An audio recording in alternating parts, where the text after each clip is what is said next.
Greetings to all, my name is Grudar and welcome to the day 2 of Eldritch Moon spoilers review. So there have been some good spoilers, I'll get right into it. So the first one is Unsubstantiate. It's an uncommon instant for 1 generic 1 blue, return target spell or creature to its owner's hand. Nice. This is what blue needs. What blue deserves right now. It can go around uncounterable spells. It can return a creature you didn't get to counter to its owner's hand. And basically you just stall them. You stall them for 2 mana and it's not even 2 blue mana, it's 1 generic 1 blue. So it's a pretty good card. And I do see this getting play in standard if blue gets some other good cards, because blue is still pretty bad. Then we have Docent of Perfection, which is a rare creature, insect horror. It's a 3 generic blue 5/4 flying, and whenever you cast an instant or sorcery spell, you get a 1/1 blue human wizard creature token, and if you after that control 3 or more wizards, transform it, and it becomes Final Iteration, which is a 6/5 creature Eldrazi insect with flying. Wizards you control get +2/+1.5 flying. Whenever you cast an instant or sorcery spell, put a 1/1 blue human wizard creature token onto the battlefield. This is a good card. If, again, blue gets some other good cards, this might actually see standard play as some sort of finisher. Just because you get a ton of good stuff on the field. And in case you don't know, this has kind of become a running joke. It's like Delver of Secrets, then the new creature that came out last set, and then we have this one with the Final Iteration. So yeah, generally a good card. Obviously Wizard Commander or EDH, generally pretty strong. If you get this in limited, play it. Next we have Influence d'Emrakul, which roughly translates to Emrakul's influence. I'm gonna try to translate it. It's an uncommon enchantment for 2 generic 2 green. Every time you cast an Eldrazi spell with a converted mana cost greater than or equal to 7, draw 2 cards. It's pretty bad. You know, this enchantment does nothing when you play it, and you have to cast an Eldrazi spell with converted mana cost 7 or more. It's pretty bad, except in one rare case, if the emerge mechanic is gonna be insanely good. Then yes, because as we have seen already, the emerge flying hippogriff thing, it has a converted mana cost of 7, but you can cast it for about 1 mana, so that's pretty cool. Next we have a couple of intro pack rares, and the first one is Sanctifier of Souls, a rare creature human cleric for 3 generic and 1 white. It's a 2/3, and whenever another creature enters the battlefield under your control, it gets +1/+1 until end of turn. And then for 3 mana, you can exile a creature card from your graveyard to get a 1/1 white spirit with flying. This card, bonkers in limited. Really? Incredibly good in limited. But not in standard.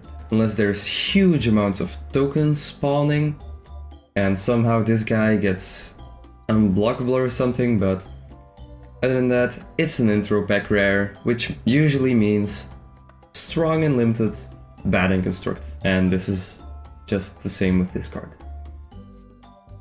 Then we have the green Interpack rare. Ulvenwald Observer is a creature 3 folk for 4 generic and 2 green. Whenever a creature you control with toughness 4 or greater dies, draw a card. It's a 6/6. So note, this triggers on its own death. So when it dies, you draw a card. Which means this is by itself a really strong card. Again, good in limited. Actually, really good in limited because it's a 6/6 that replaces itself. Constructed. Nope. Nope. Maybe for 3 folk EDH. Probably actually for 3 folk EDH. Viable, but otherwise bad. Then we have the blue one, Niblis of Frost, which is a creature spirit for 2 generic 2 blue. It's a 3/3 flying prowess. And whenever you cast an instant or sorcery spell, tap target creature and opponent controls. And it doesn't untap. Next untap step. So this is pretty great. Actually, this might see play in Standard. If again blue gets some other good instants and sorceries like Counterspell or something. It could even possibly be a finisher. Now, it's a great staller and it can do a lot of damage with flying. So that's pretty insane actually. In limited again, awesome. Really play this if you get it. Outside of limited and standard, probably not. But probably in Commander, but everything's played in Commander, so yeah. This will probably see standard play. Then we have Assembled Alphas, which is a creature wolf for 5 generic and 1 red. It's a 5/5 and whenever it blocks or becomes blocked by a creature, it deals 3 damage to that creature and 3 damage to that creature's controller. This is insane in limited. Of all these, this might be the strongest one for limited. In constructed, it's terrible because it's too slow, but in limited, insane. 3 damage to a creature and 3 damage to the controller. Yes, if it gets blocked by multiple creatures, 3 damage to all those creatures? Yes. If you get this unlimited, absolutely play this. If this is your rare in draft, first pick it. Go red. It's insane. And the last of the intro packs rares is Noosegraf Mob, which is a creature zombie for 4 generic and 2 black. It's a 0/0, enters the battlefield with 5 +1/+1 counters on it.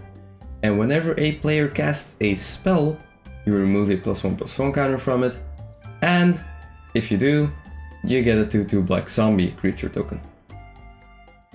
Again, really great in limited, probably bad for constructed. Maybe some zombie tribal deck, EDH or something will play this, but standard, no. And Modern and Legacy also no. But in limited, yes. It's basically, it's kind of a 6 mana get 5 2/2 black zombies. Basically. That's obviously not what the card says. It can be better or worse than that, but you can look at it as if it was that. Then we have Take Inventory, which is 1 generic 1 blue for a sorcery. Draw a card, then draw cards equal to the number of cards named Take Inventory in your graveyard. It's not accumulated knowledge, because it's a sorcery instead of an instant. However, this might see some place in blue decks. In limited, you probably won't be able to play enough of these. If you can though, and you get a lot of instant sorcery prowess stuff, you can play this. You can really play this. But I don't really see a place for this in standard. right now. It might change depending on the rest of the spoilers, but I don't think this will see play. Maybe it will see play in certain modern strategies, but not standard. Then we have Galvanic Bombardment, which is red for an instant, and it deals X damage to target creature, where X is 2 plus the number of cards named Galvanic Bombardment in your graveyard. This is a great card. It's a shock that only hits creatures, but once you have one or more in your graveyard, it's more than a shock to creatures. So it's removal, it's instant. Do play this card in limited. It probably will even see play in standard if red gets some more fine cards. Then probably this will see play in standard. And limited, insane. Then we have Grizzled Angler, which is a creature human for 2 generic and blue. You can tap it to put the top 2 cards of your library into your graveyard. Then, if there is a colorless creature in your graveyard, transform it. It starts as a 2/3 and transforms into Grisly Anglerfish, which is a 4/5 creature Eldrazi fish. Eldrazi fish. And for 6 mana, you can force your opponent's creatures to attack this turn if able. Great card in limited, not so great in constructed. Note that it is only a great card in limited if you actually have any colorless creatures. And keep in mind that artifact creatures are also colorless creatures.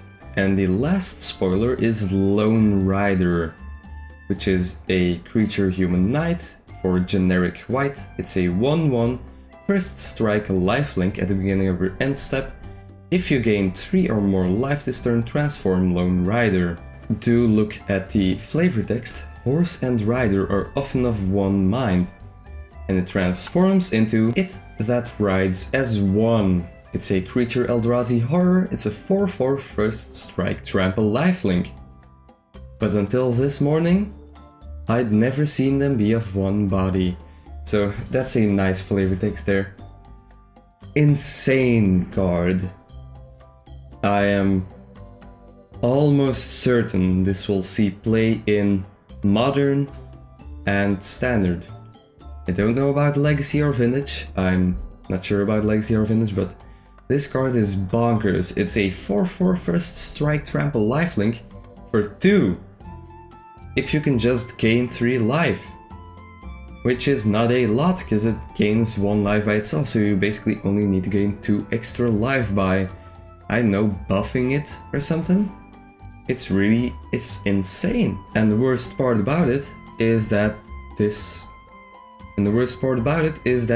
white is already really strong in standard at the moment, so damn you, white. I'm guessing everyone's gonna be playing white now. That does it for the day 2 of Eldritch Moon spoilers. I'm looking forward to some more spoilers. I saw some really great ones and some less great ones. I think blue might actually have a chance at becoming better again. But white's still the strongest color by far. So anyway, thank you so much for watching this video. I hope you enjoyed it, and as always, I will see you in the next one.